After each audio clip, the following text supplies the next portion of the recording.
लातूर शहरासह जिल्ह्यातील औसा, निलंगा, अहमदपूर, उदगीर तालुक्यातील अनेक भागात पाऊस पडतोय। काही भागात पावसाचा जोर अद्यापही कायम आहे। रात्रभर सुरू असलेल्या पावसामुळे नदी, नाले आणि ओढ्यांना पूर आला असून काही ठिकाणी पुलावरून पाणी जात असल्याने मार्ग वाहतुकीसाठी बंद झाले।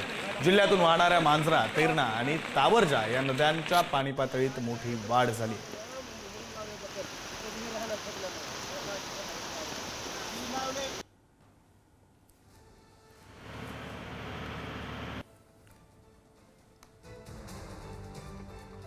लातूर शहरासह जिल्ह्यातील अनेक भागांमध्ये काल सायंकाळपासून पाऊस होत आहे। काही भागात पावसाचा जोर अद्यापही कायम आहे। या पावसामुळे नाले, ओढे भरून वाहत आहेत। त्यामुळे काही रस्त्यांवरील पुलांवरून पाणी जात असल्यामुळे हा मार्ग वाहतुकीसाठी बंद करण्यात आलेला आहे। आपण सध्या उभे आहोत लातूर शहरामध्ये। लातूर शहरामध्ये काल सायंकाळपासून पाऊस सुरू आहे, तो अद्यापही सुरू आहे।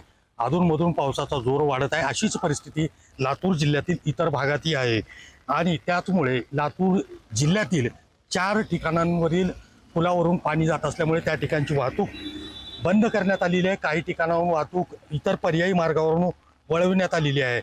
हवामान खात्याच्या वतीने पुढील 3 तासासाठी लातूर जिल्ह्यासाठी पावसाचा रेड अलर्ट देण्यात आलेला असल्यामुळे प्रशासन या सर्व परिस्थितीवर लक्ष ठेवून आहे। त्याचबरोबर या परिस्थितीच्या अनुषंगाने हवामान खात्याने दिलेल्या इशाऱ्यामुळे जिल्हा प्रशासनाच्या वतीने आज लातूर जिल्ह्यातील सर्व शाळांना सुट्टी जाहीर करण्यात आलेली आहे।